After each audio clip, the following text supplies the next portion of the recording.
ইন্টারনেটের বাংলা অর্থ কী? সাবমেরিনের বাংলা অর্থ কী? আচ্ছা, দৈনন্দিন জীবনে আমরা ব্যবহার করি এমন কিছু ওয়ার্ড যেমন ইন্টারনেট, মোবাইল, এগুলোর বাংলা অর্থ কী? শুনে অবাক হচ্ছেন তো?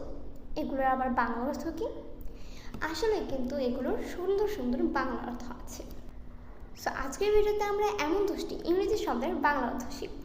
So let's get on to the video. ইন্টারনেটের বাংলা অন্তর্জাল, মোবাইল মুঠোফোন, গেটের বাংলা ফটক, সাবমেরিনের বাংলা ডুবোজাহাজ, হেলিকপ্টার বিমানপথ বিশেষ, চেয়ার কেদারা, টেবল ফলক, কলেজ মহাবিদ্যালয়, রিপোর্ট প্রতিবেদন, আইসক্রিম বরফ মালাই বা